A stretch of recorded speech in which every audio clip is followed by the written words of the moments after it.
필리핀 교도소에서 호화 생활하신 거 맞아요? 사탕수수밭 살인사건 피해자 유족들한테 하실 말씀 없습니까? 오늘 국내로 송환돼 신경 한 말씀 해주시죠. 남자도 아니고. 하실 말씀 없으세요? 남자도 아니라고요? 아는 분은 알 텐데 그럼 박땡열이라고 있죠. 한국 사람 3명을 살해했다고 하던데. 근데 이 사람이 교도소 안에서 지금도 대한민국으로 마약을 수출하고 있다고 해요. 우리 대한민국에서 이 사람을 좀 수사를 해서 처벌을 해야 되겠다.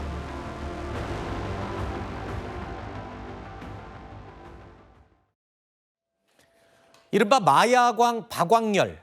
이 박광열은 10년 전인 지난 2016년 필리핀에서 한국인 3명을 살해한 혐의로 필리핀 법원으로부터 징역 60년형을 선고받고 감옥에서 생활 중이었죠. 자, 이 이야기, 이른바 사탕수수밭 살인 사건은 영화나 드라마들로도 여러 차례 이 이야기가 만들어지기도 했습니다. 그 바로 사탕수수밭 살인 사건의 핵심 인물 장 본인으로 알려지면서 우리 국민들의 공분을 사기도 했었죠. 하지만 감옥에서 이 필리핀 감옥에서 호화 생활을 누리면서 우리 정부를 비웃기라도 하듯 수사기관을 비웃기라도 하듯 빈정대면서 감옥 생활을 해왔습니다. 자, 그런데 앞서 영상에서 잠시 보여드렸는데 체포돼서 호송되는 중간에 공항에서 취재진을 향해서 넌 남자도 아니야 뭐 이런 식의 협박하는 조롱하는 말을 했습니다. 자, 도대체 앞뒤 맥락이 안 맞는 저 말을 왜 했을까? 알고 보니까 그 질문을 하는 쪽에 얼굴을 아는 사람이 있었다고요? 맞습니다. 처음에는 기자에게 건네는 이야기인 줄 알고 기자가 되묻기도 했습니다. 남자가 아니라고요? 했더니 응이라는 대답까지 했어요. 그런데 알고 보니까 말씀해 주신 것처럼 본인과 사전에 안면이 있었던 PD가 그 옆에 서 있었던 겁니다. 어떤 PD죠? 이 PD의 경우에는 마야광이라는 주제로 해서 다큐멘터리를 만들었던 PD예요. 아하. 그래서 직접 필리핀으로 넘어가서 박광열에 대해서 인터뷰도 진행했던 사이이기 때문에 감옥에 직접 들어가서 그렇습니다. 어허. 안면이 있고 아마 신원에 대해서 정확하게 인지를 하고 있었던 상황인 것 같아요. 네. 그런데 저렇게 송환 장면에서 이제 낯익은 얼굴이 보이다 보니까 어떠한 감정을 가지고 저렇게 이제 이야기를 한 것으로 보여지고요. 실제 그 PD의 경우에는 박광열로부터 어떠한 신변 위협에 이러한 협박까지 좀 있었던 상황이어서 신변 보호 조치라든지 이런 것도 취할 정도로 사실 국내에도 박광열의 수하들이 있다라고 지금 알려지고 있는 상황이어서 취재를 담당했던 PD라든지 아니면 이 사건을 파헤쳐온 변호사라든지 신변 위협의 위기를 지금 느끼고 있는 상황이다라는 이야기까지 추가적으로 전해지고 있습니다. 저 마야광 박광열 지금 호송되는 거잖아요. 수갑차고 포승줄 묶여서 호송되는 상황에 본인 입장을 생각하지 못하고 저런 조롱적인 멘트를 할 수 있다. 글쎄요. 어떤 사고방식을 갖고 있는지 궁금한데 그런데요. 이 박광열 과거에는 총망받던 기업인이었다고요? 어쩌다가 마야광이 된 겁니까? 지금 알려지는 바에 따르면은 과거에 국내에 생참치를 수입해서 백화점에 납품을 하는 하나의 사업체를 운영하던 사람이었습니다. 그런데 이 사업이 실패로 돌아가게 되면서 2010년에 이제 필리핀으로 넘어가게 되고요.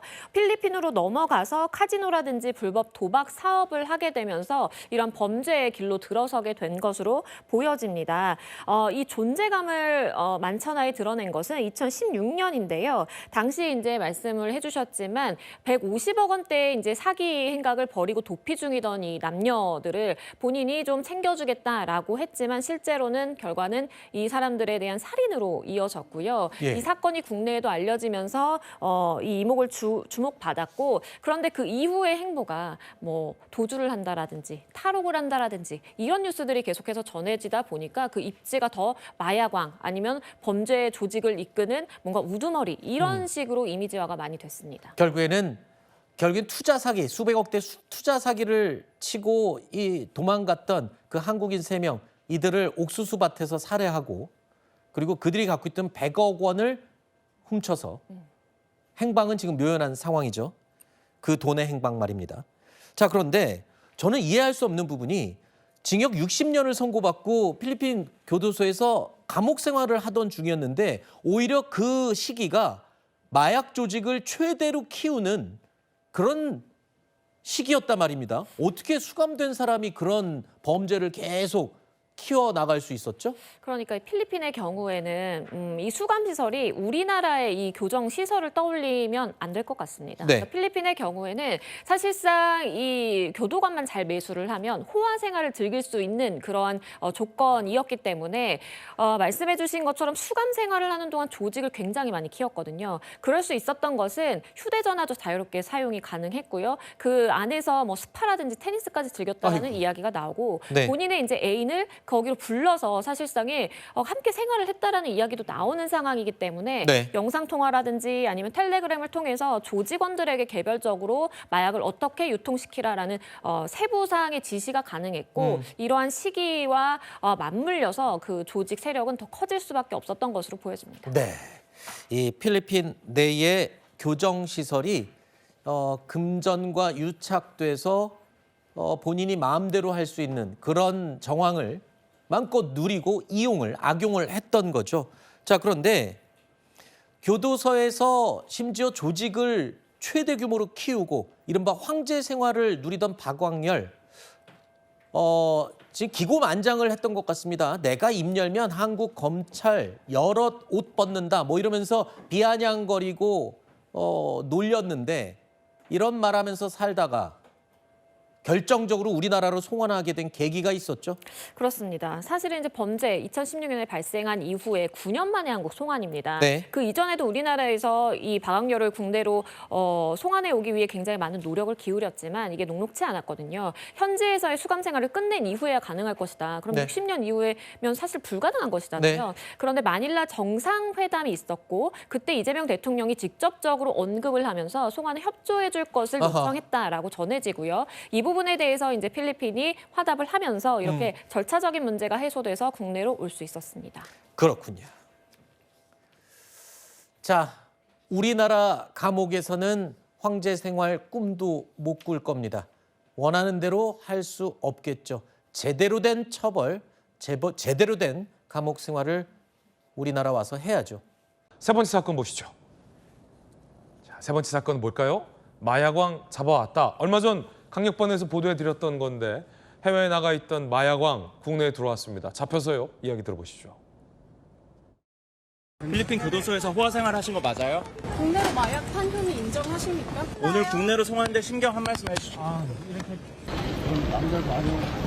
피해자 유가 사퇴하실 말씀 없으세요? 남자도 아니라고요? 당신 때문에 고통받는 마약 피해자들한테 하실 말씀 없으세요? 필리핀 마약왕으로 불리던 박광열 국내에 송환이 됐습니다. 그런가 하면 마약과 관련해서 이런 충격적인 사건도 발생을 했습니다. 정부의 지원을 받아 대마를 키운 청년. A 청년은 2023년 정부 청년 농업사업 대상자로 선정이 됐어요. 저금리로 2억 8천만 원을 대출을 받았고 100만 원의 농촌 정착금까지 받았습니다. 세금이죠 이거. 2024년 9월부터 지금까지 비닐하우스에서 대마를 재배했습니다. 대마초 3.9kg을 제조했는데 약 7,900명이 동시 투약 가능한 어마어마한 양입니다. 결국 마약관리법 위반 혐의로 처벌이 됐다고 하는데요. 아니 변호사님, 네, 아니 이제 막 마약 원료도 재배해요? 저게 이제 예전에 이제 시골에 보면 정체를 알 수 없는 사람이 시골 할머니 할아버지한테 이거 좀 키워주세요 하면서 대마라든가 양귀비라든가 이렇게 재배해달라고 하는 경우는 종종 있었거든요. 근데 지금 저런 식으로 아예 그냥 기업적으로 더군다나 국가 돈을 받아서 저렇게 한다?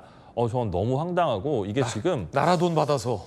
그러니까 이게 지금 마약이 진짜 심각해진 상황이다 이런 생각이 들어요. 마약에 대해서 강력한 단속을 해야 되고 지금 검찰의 직접 수사에 관한 이슈들이 있지만 검찰의 직접 수사 중에 정말 무색무취하고 온 국민이 환영하는 게 마약 수사였었습니다. 하긴 검찰이 마약 수사하는 거는 정치 검사랑은 상관없잖아요. 맞습니다. 정치 검사들은 마약 수사 안 하잖아요. 맞습니다. 마약은 강력 사건을 담당하는 이제 강력 검사들이 마약 사건을 하는데요. 네. 마약 사건은 솔직히 청탁 같은 것도 잘 안 들어와요. 누가 마약 사건에서 함부로 청탁을 하겠어요. 예. 그래서 정말 무색무취하고 정치색도 없고 그야말로 일반 국민을 위해서 하는 수사거든요. 마약이 정말 지금 대한민국이 마약 청정국이라는 평가를 받았던 게 한 10년 전, 15년 전인데 이제는 마약 청정국인지 정말 의심스럽고 해외에서 마약하던 유학생들이 들어와서 해외에서 유통되던 마약을 하고 있고 지금 동남아든 이런 곳들에서도 막 생산된 마약을 지금 보면 필리핀 감옥에 있는 마약왕이 우리나라의 마약을 유통시켰다는 거잖아요. 이런 형국에 이르렀는데 정말 강력한 단속이 필요할 것 같고 검찰의 지적수사 기능을 다 없앤다 하더라도 이렇게 정치색 없는 이런 것까지 없애야 될지 이건 좀 고민해 볼 일이 아닌가 싶습니다. 저렇게 대마를 많이 키웠다는 건 수요가 있다는 뜻 아닙니까? 국내에? 맞습니다. 찾는 사람이 있고 팔리는 대가 있기 때문에 저렇게 많이 재배한 거 아닙니까? 7,900명 분량을요. 마약이 과거에는 이제 오프라인으로만 유통이 됐었어요. 네. 그래서 마약을 파는 사람을 알아야만 마약을 할 수 있는 시대였었는데요. 지금 온라인 세상이 되면서 누가 마약 파는지 몰라도 마약 사는 시대가 돼버렸거든요. 이렇게 마약에 대한 수요도 늘어나고 그다음에 마약을 접근하기도 쉬워진 시대이기 때문에 강력한 수사력이 필요한 상황이라고 생각합니다. 예. 짧게 한 줄만 더 드리면 검찰이 마약 잘 잡습니까? 말 잘 잡죠. 사실 검찰의 직접 수사가 되게 대표적으로 드러났던 게 마약이었거든요. 검찰에서 마약 수사 역량이 엄청나게 축적되어 있는데 이게 지금 사장된다고 하니까 안타까운 마음이 듭니다. 네. 전국민 법 선생님, 우리 김우석 변호사님과 함께 세 가지 사건 오늘도 법리적으로 잘 배워봤습니다. 감사합니다. 고맙습니다.